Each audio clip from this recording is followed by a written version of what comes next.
Gloria a Dios. Qué bueno es Dios. Su misericordia, dice la palabra de Dios, que se renueva cada mañana. Cada mañana son nuevas sus misericordias. Ahora, que antes no, le estaba dando a un botón que no era. Bien, pues como he dicho, bienvenidos a todos. Un saludo también para aquellos que nos siguen a través de las redes sociales. Si es la primera vez que estás aquí, bienvenido. Esta es tu casa, la casa del Señor. Y vamos a participar de la palabra de Dios, lo que Dios tiene hoy para nosotros, lo que quiere mostrarnos. Dios es un Dios bueno, un Dios de misericordia, y quiere lo mejor siempre para sus hijos. De ahí que debamos ser hijos suyos para poder disfrutar de esos beneficios, de esas bendiciones que Él tiene para nosotros. Para eso hay que confesar a Jesucristo como Señor y Salvador personal. Así que vamos a dar un tiempo, los niños han salido ya. Bien, pues vamos a disponer nuestro corazón para recibir el mensaje de la palabra de Dios. Y estamos tratando, vamos a seguir en el mismo tema, estamos tratando las señales de una iglesia ejemplar. ¿Cómo debe ser una iglesia? ¿Cómo debe comportarse la iglesia verdadera? Porque hay muchas llamadas iglesias, pero solamente hay una verdadera, que es la que salió del costado de Cristo. Nació ahí, salió agua y sangre de su costado, lo mismo que sale en un parto, ¿verdad? Así la iglesia nace del costado de Cristo, la iglesia verdadera. Hay iglesias, claro que hay iglesias, pero solamente una es la auténtica y es la verdadera, la que Cristo edificó sobre la confesión de Pedro, que él dijo que Jesucristo era el Hijo del Dios viviente, y sobre esa confesión Dios edifica su iglesia. Por eso, para poder afrontar las situaciones tan difíciles que estamos atravesando hoy en día, la sociedad está muy mal, hay crisis de todo tipo. ¿Qué debe hacer la iglesia contemporánea nosotros? ¿Qué debemos hacer para que esta sociedad en que vivimos pueda cambiar? Pues lo más sensato es fijarnos en las señales de la iglesia primitiva, lo que la iglesia primitiva hacía. Y estamos pasando estos estudios, estas meditaciones sobre el libro de los Hechos. Sabéis que el libro de los Hechos se escribió, son los hechos de la iglesia, lo que la iglesia ha ido haciendo a través de los siglos. Por eso yo suelo decir que es un libro que está abierto, porque la iglesia sigue obrando y haciendo cosas, ¿verdad? Y nos basamos en el versículo 2, en el capítulo 2 del versículo 42 del libro de los Hechos, donde vemos a Pedro en su primer sermón, donde recordad se convirtieron 3.000 personas. Él dijo, refiriéndose a la iglesia, dice, y perseveraban en la doctrina de los apóstoles, en la comunión unos con otros, en el partimiento del pan y en las oraciones. Eran diligentes y cuidadosos en cuanto a la doctrina fiel y sana enseñada por Jesucristo a sus discípulos y que ellos fueron transmitiendo a lo largo de generaciones. También vemos que eran diligentes y cuidadosos en la comunión, en la coinonía, el estar los hermanos juntos, en armonía. También diligentes y cuidadosos en cuanto a compartir con los necesitados, abrir las puertas de nuestro corazón a la gente necesitada, y no solamente las puertas de nuestro corazón, las puertas de nuestra casa, para que podamos recibirlos y podamos ayudarles en la medida de nuestra posibilidad. También eran diligentes y cuidadosos en la oración. Y decíamos que el enfoque principal de la oración es que debemos buscar una intimidad, una relación, una buena relación con Dios de intimidad, una buena relación de caridad con Él, para que Él pueda cuidar de nosotros y nos pueda ayudar. Una cualidad esencial de la oración debe ser la sinceridad con que oramos, que la oración salga de lo más profundo de nuestro ser. Dios no mira, decíamos, la elocuencia, lo bien que oras, no mira tampoco lo bien redactada que esté esa oración, ni el tiempo que estés orando. Dios no mira todo eso. Él mira nuestra sinceridad y la gratitud que hay en nuestro corazón hacia Él. También hablamos de la oración no contestada. Hay un gran poder en la oración que se hace con fe. Esa oración de fe, la palabra de Dios nos dice que sana, libera, y a través de ella también recibimos el perdón. Pero en general, Dios no escucha nuestras oraciones, cualquiera que sea el motivo, cuando no hacemos su voluntad, cuando no obedecemos su palabra. Las oraciones fervientes de una persona justa tienen mucho poder y va a dar resultados maravillosos. Pero si no hacemos, si nos negamos a hacer lo que Dios nos dice, si nos negamos a vivir en su voluntad, Dios tiene todo el derecho a negarnos lo que le pedimos. ¿Estáis entendiendo? Es que Dios no me contesta. Le he pedido al Señor esto y no encuentro respuesta. El Señor a mí no me escucha. Oímos a veces, hermanos, hablar así, ¿verdad? Pues hay que analizar cómo estamos orando y si estamos en la voluntad de Dios, si estamos obedeciendo su palabra. Porque, como he dicho, Él tiene todo el derecho de no contestarnos si no andamos en su voluntad. Y eso hay que tenerlo claro. Y eso hay que explicarlo bien clarito. Porque hay muchos que se quejan de Dios porque Dios no les da lo que le piden. Amén. Bien, pues hoy vamos a seguir estudiando otra de las señales que, analizando el libro de los Hechos, ahora en el versículo 43, leemos, dice, y sobrevino temor a toda persona después de escuchar la palabra de Dios. Cuando escuchamos la palabra de Dios, esa palabra de Dios llena de unción, llena de poder, nos va a hacer andar en el temor de Dios. Si no te conmueve esa palabra de Dios es porque tienes un corazón duro y necesitas que el Señor te cambie ese corazón para que seas receptivo a la palabra de Dios, y entonces la palabra de Dios va a generar en ti el temor a Dios, que como veremos no se trata de temor, de miedo, de pánico, porque es un Dios muy severo. El temor de Dios es otra cosa, es honra, respeto, obediencia. Amén. Amén. Y cuando andamos en ese temor, Dios nos bendice. Dice así, y sobrevino, cuando Pedro terminó su sermón, dice que sobrevino temor a toda persona, a todos, y muchas maravillas y señales eran hechas por los apóstoles. La palabra temor viene de una palabra phobos, que significa alarma. Alarma es algo que suena dentro de nosotros cuando ofendemos a Dios. Por eso phobos es la raíz de fobia. ¿Sabéis lo que es una fobia? Es un temor, un miedo a algo. Y ese phobos significa miedo no a las consecuencias, no al castigo, no a la condenación, sino ese miedo reverente por haber ofendido a Dios. Algo que suena dentro de nosotros, esa alarma que suena, que nos marca que hemos desobedecido a Dios, es de alguna manera controlar nuestra vida en asuntos espirituales y morales. O sea, un saludable, si se puede llamar, miedo a desagradar a Dios. ¿Estáis entendiendo? Y esto transmite, comunica, huir de todo pecado y de toda contaminación. La consecuencia de ese temor, de esa honra, de ese respeto que le debemos a Dios y esa obediencia, nos va a hacer huir de todo pecado y de todo tipo de contaminación. Vamos a leer ahora los versículos del libro de Hechos también, porque estamos ahí, en el capítulo 2, en el versículo 40 dice, y con otras muchas palabras, está hablando del apóstol Pedro, testificaba y les exhortaba diciendo, sed salvos de esta perversa generación. Esto es un llamamiento, hermanos, a huir de la contaminación en que hoy se vive en nuestra sociedad. Es un llamamiento para nosotros hoy. Esto debemos aplicarlo nosotros hoy. Sed salvos, huid de esta perversa generación, de esta sociedad que vive de espaldas a Dios.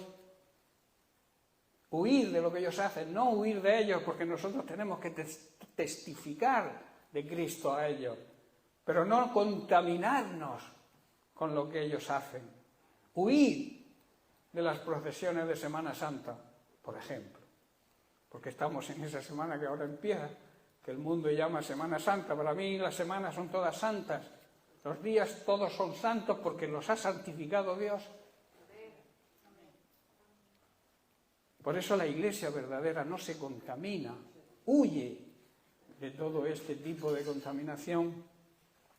Por eso dice el versículo 41, así que aquellos que recibieron su palabra, las que lo recibieron significa aquella gente que aceptó la palabra de Dios en su corazón, dice que fueron bautizados. Tomaron la decisión en ese mismo momento, cuando creyeron, pidieron ser bautizados. Por eso a mí me extraña mucho cuando una persona se convierte y tarda años en bautizarse. No, estoy preparada. No, es que todavía ¿qué? La palabra dice que el que cree y es bautizado es salvo. O sea, creer y bautizarse van juntos, seguidos. Luego hablaremos de los próximos bautismos, que vamos a ver dónde los hacemos. Es uno de los anuncios que tengo ahí para comentar luego. Por eso aquí está diciendo el apóstol Pedro, debemos huir para salvarnos de esta generación en la que abunda la perversidad y la contaminación espiritual. Mezclan lo pagano con lo religioso y eso es venenoso. Eso es una mezcla diabólica, por llamarlo de alguna manera, una mala mezcla, juntar lo espiritual con las costumbres paganas, las costumbres de las personas que no siguen a Dios. Por eso debemos andar, hermanos, en el temor de Dios, vivir en el temor de Dios. Dice que sobrevino temor a toda persona. Cuando andamos en el temor de Dios, podemos orar en el nombre de Jesús al Padre. Podemos usar su nombre solo y cuando andemos en el poder de Dios y oremos por nuestra necesidad con la confianza que el Señor mismo nos transmite con sus palabras, y así veremos nuestro gozo cumplido. Quiero hablar del uso del nombre de Jesús. El nombre de Jesús no se puede usar a la ligera. Tenemos la costumbre de utilizar el nombre de Jesús incluso cuando vivimos en pecado. Y eso es una aberración. El nombre de Jesús es algo santo que no se puede usar si no vivimos en santidad. Y si lo usas, no va a actuar, no va a haber resultado, es imposible. Cuando no vivimos en el temor de Dios, cuando no vivimos en la santidad que Dios nos exige, con nuestros fallos, con nuestros errores, pero tenemos a Jesucristo intercediendo cuando nos arrepentimos rápidamente. Pero si tú a conciencia sabes que vives en pecado y sigues haciendo, y le pides a Dios, oras a Dios, te puedo asegurar que Dios no te escucha esa oración. No sé si me estáis comprendiendo, igual pensáis que soy algo duro, pero es así, es una realidad, y lo vamos a ver, os lo voy a demostrar con la palabra de Dios. Dice en el Evangelio de Juan capítulo 16, Jesús dirigiéndose a sus discípulos, les dijo, en aquel día, versículo 23, no me preguntaréis nada. De cierto os digo, que todo cuanto pidierais al Padre en mi nombre, os lo dará.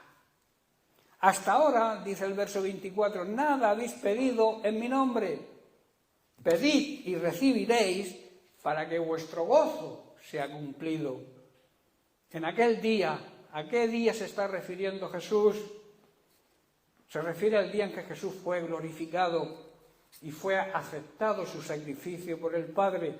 En ese momento comienza el nuevo pacto. Por tanto, es la forma nueva de orar en el nuevo pacto. El Padre Nuestro es una oración del antiguo pacto, es una oración que se oraba antes de que Jesús fuera glorificado. Por eso en el Padre Nuestro no se menciona a Jesús. Pero Jesús dijo, en aquel día, cuando yo sea glorificado, cuando yo haya cumplido mi ministerio, haya muerto en la cruz, haya resucitado, haya presentado mi sangre en el tribunal celestial ante el Padre, entonces ahí, en ese día, tenéis que pedirle al Padre en mi nombre. ¿Estáis comprendiendo? Por eso la importancia de valorar el nombre de Jesús y no tomar el nombre de Jesús a la ligera. Orar no es rezar. Orar es hablar con nuestro Padre y Dios celestial y de una forma íntima, pero con respeto. Eso es orar, hablarle a nuestro Padre con la confianza que un hijo debe tener con un padre. Orar es hablar con nuestro Dios y hablar de una forma familiar. Pero repito, con honra y con respeto, con temor, ese temor que he explicado. ¿Y rezar qué es rezar? Rezar es repetir peticiones a Dios de una forma sistemática. Repetir siempre lo mismo. Jesús dijo que al orar no usemos inútiles repeticiones, vanas, significa inútiles, repeticiones. Lo dice Mateo, en Mateo capítulo 6, verso 7, y orando no uséis vanas, inútiles repeticiones como hacen los gentiles. En la traducción viviente dice, como hacen los seguidores de otras religiones, que piensan que por su palabrería serán oídos. Por la elocuencia de su voz, de su palabra, van a ser oídos antes por Dios que aquel que ora de una manera sincera y humilde. Debemos dirigirnos al Padre, hermanos, usando el nombre de Jesús. Oramos, se puede decir, al Padre con el aval, con la garantía del Hijo. Pero debemos entender el uso del nombre de Jesús en nuestras oraciones. Debemos saber cómo y cuándo debemos usarlo. Como he dicho, no podemos usarlo con ligereza. Hay aquí una verdad central. Lo que somos gobierna, afecta la respuesta de Dios sobre lo que pedimos. ¿Estáis comprendiendo? Lo que somos, lo que realmente somos, no lo que aparentamos ser, lo que realmente somos, va a afectar la respuesta de Dios a nuestra oración. ¿Estáis entendiendo? No se trata de hacer sin ser. Tenemos que ser lo que Dios quiere que seamos, hijos obedientes. Y entonces Él responde. Por eso es de vital importancia que seamos, que vivamos según la naturaleza, la clase, la cualidad, la condición, la esencia del nombre que usamos. Si usamos el nombre de Cristo, es de vital importancia que seamos, que vivamos como vivió Cristo. ¿Estáis entendiendo? Porque hay un pasaje en la Biblia donde vemos a Pablo receloso por una joven mujer esclava de su amo que estaba poseída por un espíritu de adivinación. Ella le seguía por todas partes. Vemos la historia en el capítulo 16 de Hechos, en el verso 16 y 17 que vamos a leer. Dice, aconteció que mientras íbamos a la oración, iban a la orilla de la playa a orar, porque seguramente había todavía muy pocos creyentes para que hubiera una sinagoga en ese lugar. Tenía que haber como mínimo 10, pero hombres, para que se pudiera abrir una sinagoga. Por eso dice que iban a la playa a orar. Dice, y nos salió al encuentro una muchacha que tenía espíritu de adivinación, la cual daba gran ganancia a sus amos adivinando. Esta, siguiendo a Pablo y a nosotros, recordemos que Pablo iba con Silas y con Timoteo, daba voces diciendo, estos hombres son siervos del Dios Altísimo, quienes nos anuncian el camino de salvación. Gran verdad. Y en el versículo 18 dice, esto mismo sucedía día tras día hasta que Pablo se exasperó, de tal manera que se dio la vuelta y le dijo, ¿a quién? ¿A la chica? Al demonio que estaba dentro de la joven, te ordeno en el nombre de Jesucristo que salgas de ella. Y como Pablo era de la misma naturaleza, de la misma esencia, seguía lo que Cristo decía, era de la misma naturaleza que el nombre que usó. Entonces dice que al instante el demonio la dejó. Lo que esta mujer le dijo a Pablo y a los dos discípulos era una gran verdad, pero ella no era de la misma naturaleza, de la misma cualidad y especie de lo que estaba diciendo. El apóstol Pablo tuvo discernimiento y muy enfadado reprendió al demonio y lo hizo utilizando el nombre de Jesús. Y lo utilizó con autoridad. Y cuando se utiliza el nombre de Jesús con autoridad, los resultados son inminentes. Dice que en ese mismo momento el demonio tuvo que huir, salió de la chica. Repito, Pablo estaba en la sintonía con Jesús. Los demonios tenían que obedecer a Pablo, lo mismo que obedecían a Jesús, porque Pablo estaba usando la autoridad investida, en el nombre de Jesús y estaba viviendo en el nombre que estaba usando. En otras palabras, estaba viviendo de acuerdo a las enseñanzas de Jesús. Si estudiamos y analizamos la Biblia, vemos que había otros intentando usar el nombre de Jesús y hacer lo mismo que Pablo hacía. Pero el resultado fue muy diferente. Fue un puro fracaso, un desastre total. Lo vemos también en el libro de Hechos, capítulo 19, versículos del 13 al 16. Dice, un grupo de judíos viajaba de ciudad en ciudad expulsando espíritus malignos. Trataban de usar el nombre del Señor Jesús en sus conjuros y decían, te ordeno en el nombre de Jesús, de quien Pablo predica, que salgas. Versículo 14, 7 de los hijos de Esceva, un sacerdote principal de la sinagoga, hacían esto, pero en una ocasión que lo intentaron, el espíritu maligno respondió, yo conozco a Jesús, conozco a Pablo, conozco su naturaleza, conozco la autoridad que Dios le ha dado, pero ¿quién son vosotros? ¿Quiénes sois vosotros? Estaban utilizando el nombre de Jesús de una forma incorrecta, sin tener la misma visión ni la misma naturaleza que Jesús. Dice, entonces el hombre con el espíritu maligno se lanzó sobre ellos, logró dominarlos y los ató con tal violencia que huyeron de la casa desnudos y golpeados. Este es el fracaso de utilizar el nombre del Señor sin la autoridad que Dios da cuando vivimos en la santidad que Él nos exige. ¿Estáis entendiendo? Estos hombres no estaban en la naturaleza, en la clase, en la cualidad, la condición y la esencia, en la autoridad de aquel cuyo nombre estaban usando. Pero para ellos, el nombre de Jesús no era más que una palabra mágica. Hoy en día muchos religiosos utilizan el nombre de Jesús como algo mágico. Creen que con pronunciar el nombre de Jesús ya lo tienen todo ganado. Pero no es así. El nombre de Jesús va a respaldar, te va a dar autoridad cuando vivas en el orden de Dios.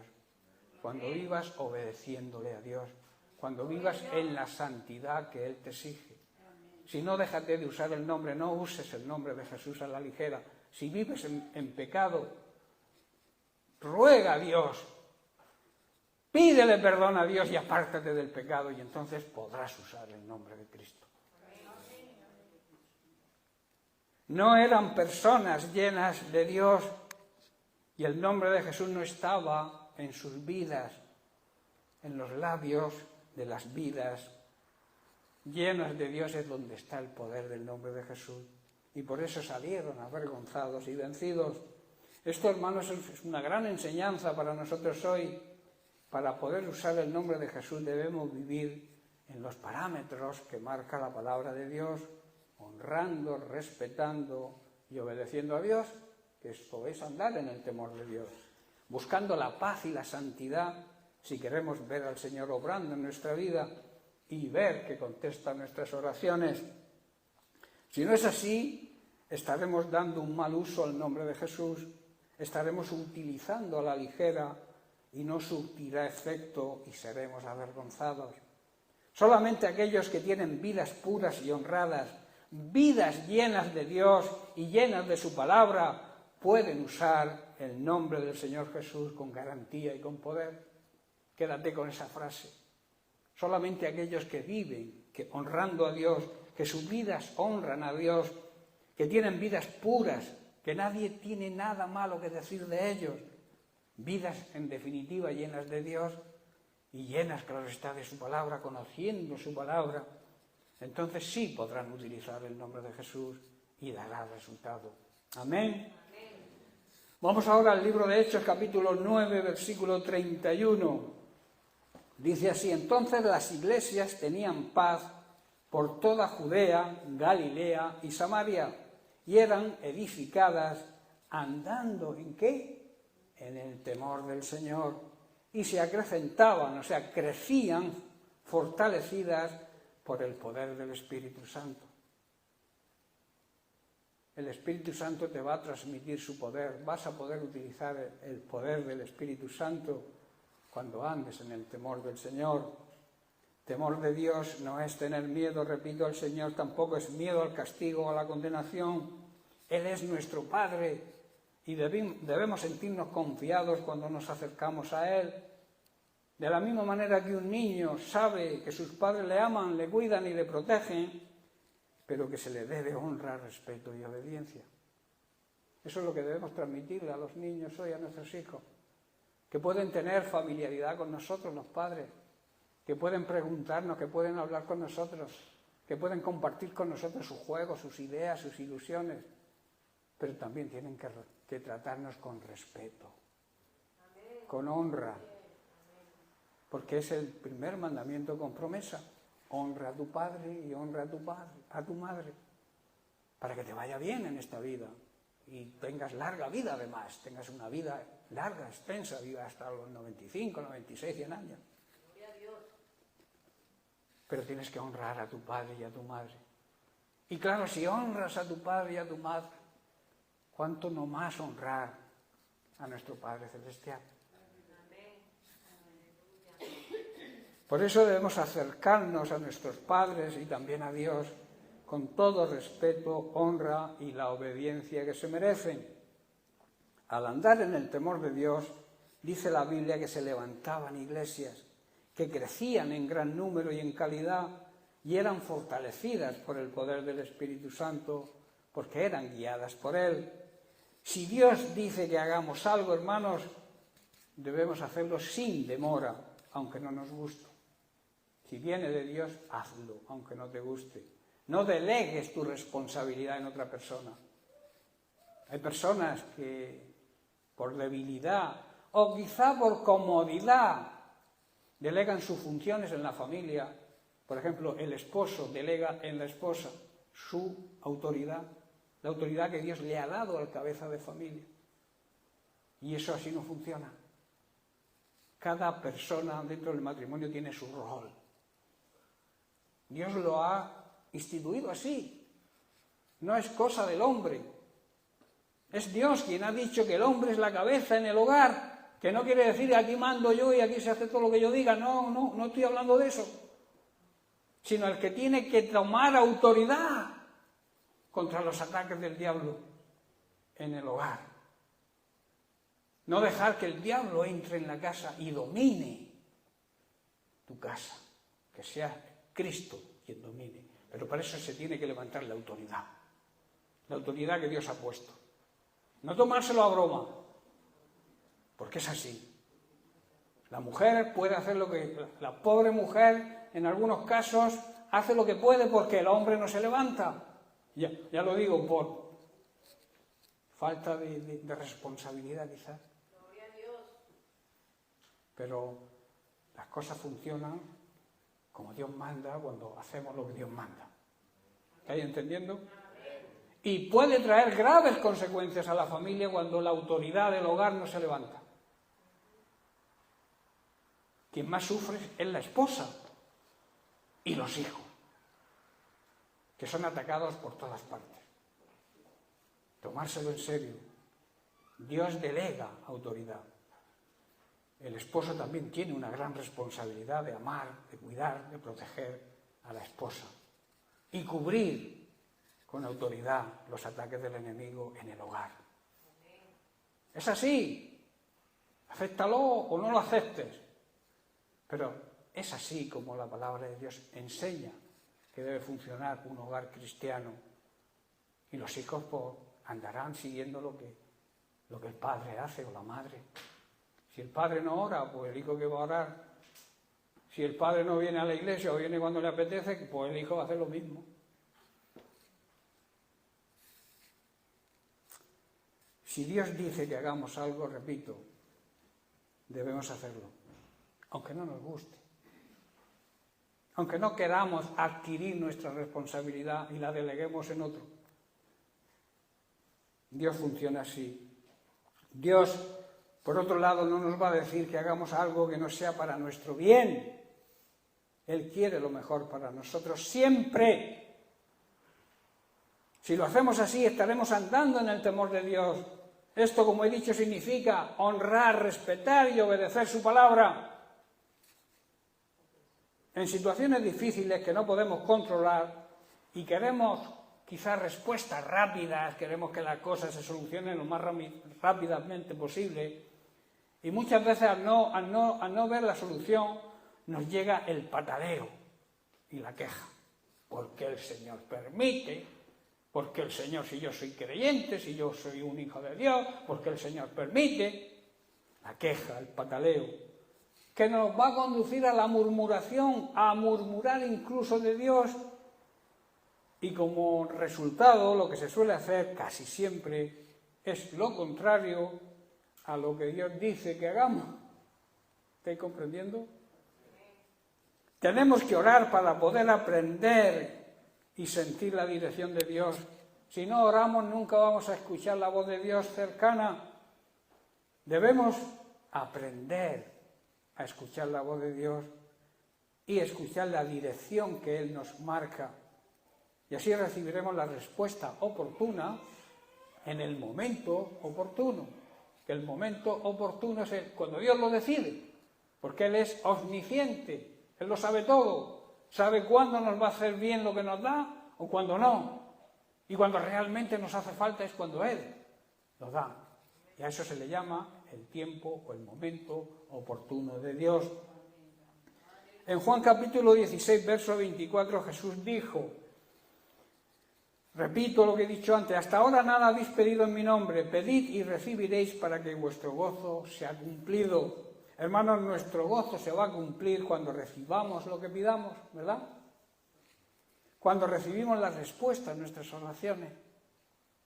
Pero es importante saber que debemos hacer lo que Dios nos diga, nos guste o no nos guste.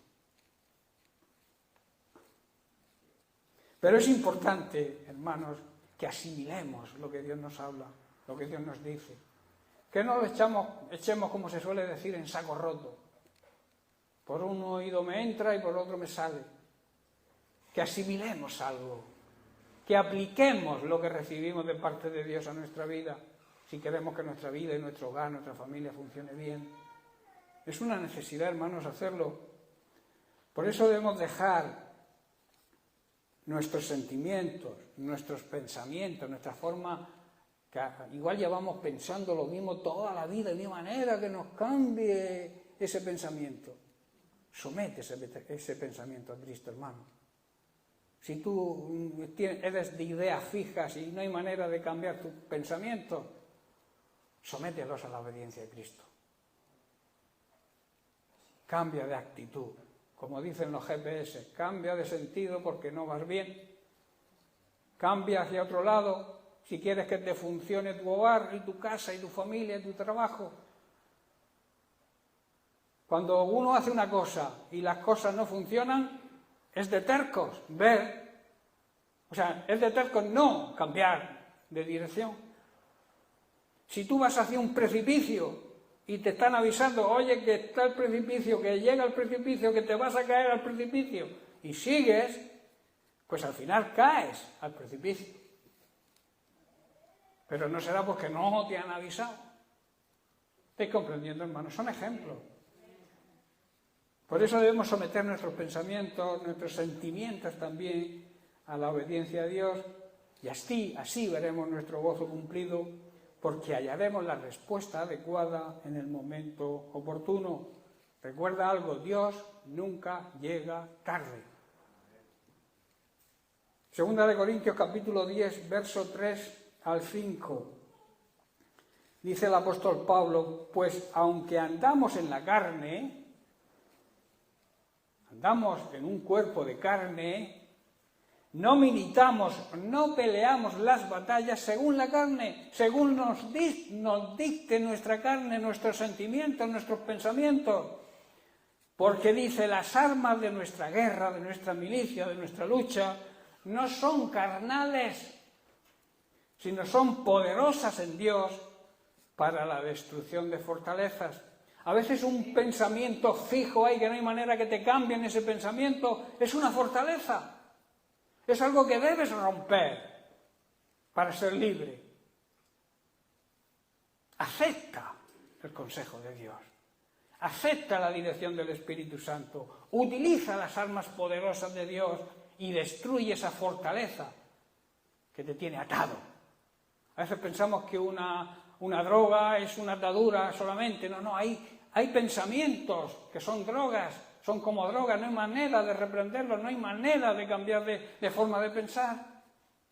Y es porque no andamos en el Espíritu, no vivimos de acuerdo a la palabra de Dios, porque la palabra de Dios renueva nuestro pensamiento, renueva nuestra forma de pensar. Y la hace a la forma de pensar de Cristo.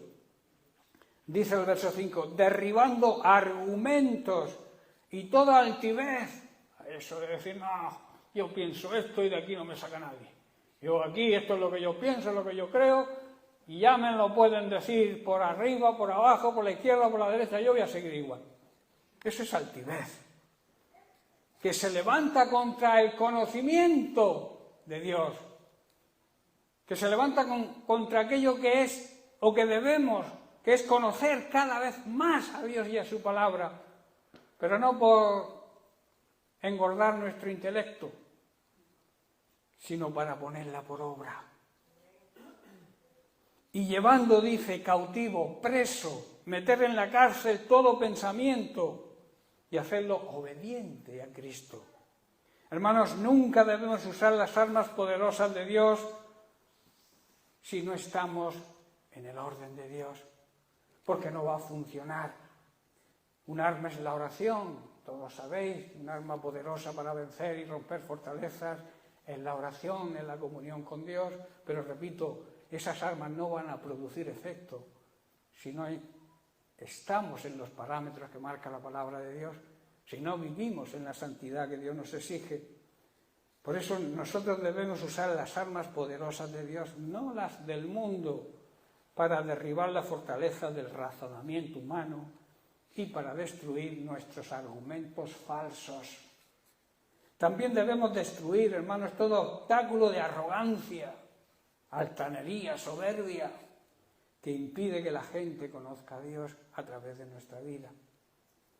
Por eso la humildad es la esencia del verdadero cristiano. La humildad, el reconocimiento de nuestros errores, el saber que podemos estar equivocados en nuestra manera de pensar, eso es humildad. Dios utiliza a las personas humildes, a los soberbios no utiliza a ninguno. Dios bendice la humildad. Por eso la altanería y la soberbia son algo que debe salir de nuestra vida. Impide que la gente, a través de vernos como somos, la gente dirá, pues si este dice que es cristiano, yo no quiero ser como esta persona. Y entonces está impidiendo que esa persona conozca a Dios, tenga una relación con Dios. Por eso, repito, debemos llevar presos los pensamientos rebeldes y debemos enseñar con nuestro testimonio y con nuestra palabra a las personas a obedecer a Cristo. Dios bendecirá a los que sean totalmente obedientes y la contrapartida es que castigará a todo el que siga en desobediencia. Así de claro, como un padre hace, padre natural. Cuando un hijo es obediente, lo bendice, le da premios, le da regalos, pero al desobediente, ¿qué hace? Castigarlo. Una semana sin móvil, eso es un castigo, ¿no? Eso lo hacemos los padres terrenales. Pues espiritualmente Dios hace lo mismo con sus hijos, porque nos ama. Porque el padre que ama a un hijo lo corrige, lo disciplina. Y Dios hace lo mismo con nosotros. Hermanos, no importa las situaciones que estemos atravesando, debemos confiar en nuestro Padre Celestial y obedecer sus mandamientos, que siempre serán lo mejor para nosotros, siempre será para nuestro bien. Dios no es el problema, hermanos, Dios es la solución. De Dios viene todo lo bueno, toda buena dádiva, todo don perfecto procede de Él. En Mateo capítulo 7, verso 11, Jesús dice: pues si vosotros, siendo malos, sabéis dar buenas dádivas, buenos regalos, buenas cosas a vuestros hijos, cuánto más vuestro Padre Celestial, que está en los cielos, dará buenas cosas a los que le pidan. Hermanos, los hijos debemos honrar a nuestros padres terrenales. Hemos dicho que es un mandamiento con promesa. Y si lo hacemos con ellos, cuánto más debemos respetar, honrar y obedecer a nuestro Padre Celestial. Por tanto, ya estoy terminando, por tanto debemos saber escuchar a través de su Espíritu. Debemos confiar en Él, tener fe plena en Él. Debemos obedecer a Dios en todo, porque la obediencia media es desobediencia, no es obediencia. Debemos también ser agradecidos y darle las gracias. La Iglesia primitiva, individual y colectivamente, andaba en el temor de Dios y por ese motivo dice la Biblia que tenían paz. Era una iglesia que crecía, era edificada, crecía en número y crecía en calidad y era fortalecida en el poder del Espíritu Santo. Las consecuencias de hacer lo mismo que esta iglesia primitiva para nosotros serán las mismas. Tendremos paz, nuestro gozo será cumplido, seremos edificados y nuestro espíritu será fortalecido por el poder del Espíritu Santo. Seremos creyentes maduros, dejar de ser inmaduros y creceremos espiritualmente. Un niño no es lo mismo, no tiene la misma responsabilidad que una persona madura, pero hay lamentablemente cristianos inmaduros que viven en la inmadurez, aunque llevan quizá 20 años siguiendo al Señor a su manera, claro está, porque si la seguimos como Él manda, nuestro crecimiento será una realidad. Crecer, la madurez espiritual es necesaria. Dejar de ser ya niños espirituales, empezar a comer carne, no solamente leche, como decía el apóstol.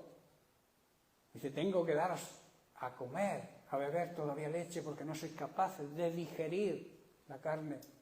Me está diciendo, tengo que explicaros los principios básicos todavía porque todavía no estáis preparados para recibir el meollo de la palabra de Dios, o sea, la realidad de la palabra de Dios, la esencia de la palabra de Dios. Hay una necesidad, hermanos, hoy en día, que es que debemos andar en el temor de Dios.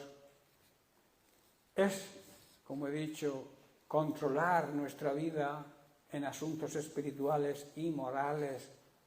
Que entendamos que el temor a Dios es como un saludable miedo a desagradar a Dios, tener miedo no del castigo, no de la condenación, sino miedo a deshonrar a Dios con nuestra vida.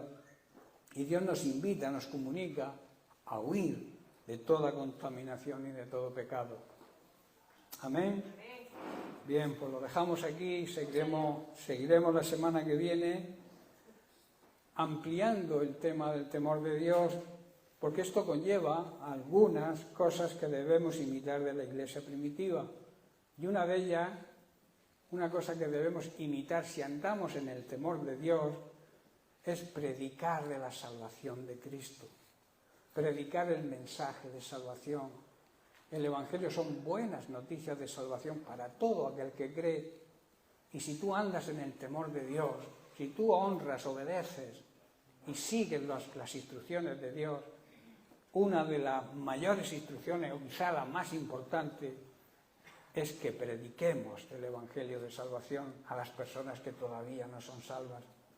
Pero repito, también debemos hacerlo en el orden de Dios, marcando los parámetros que Dios nos exige, que andemos en la voluntad de Dios, porque si no andamos en la voluntad de Dios, nunca va a respaldar nada de lo que hagamos, bien sea en oración o bien sea nuestra evangelización.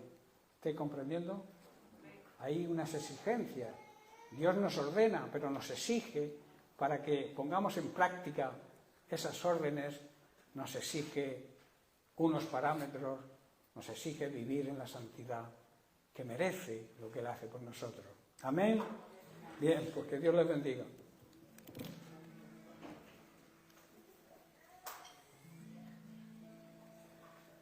Bien, vamos a tener un tiempo ahora para que si hay alguien que tiene alguna necesidad de enfermedad, de física, de trabajo, o alguien que se quiera reconciliar con Dios, que a veces es importante dar ese paso porque creemos que somos creyentes, que somos salvos, pero a veces descuidamos nuestra relación con Dios y estamos fríos y necesitamos avivar el fuego del Espíritu. Y para eso está la Iglesia, estamos nosotros, para orar e interceder, para que ese fuego se avive de nuevo. Y tenéis que pedir perdón a un hermano, pedir perdón a Dios, es el momento para hacerlo. No te dé vergüenza obedecer a Dios. Dios quiere bendecirte. Hayas hecho lo que hayas hecho, si te has arrepentido, Dios te perdona.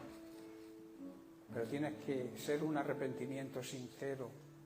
Arrepentimiento es dar un giro de 180 grados, dejar lo que estábamos haciendo, que sabemos que lo hacíamos mal, y empezar a hacer lo que es bueno. Porque no hay otra manera de que este mal de este mundo sea vencido si no estamos haciendo lo bueno, haciéndolo bien, haciendo como Dios quiere que lo hagamos. Así que mientras que los músicos tocan una alabanza, damos tiempo para aquel que necesite oración o intercesión por algo.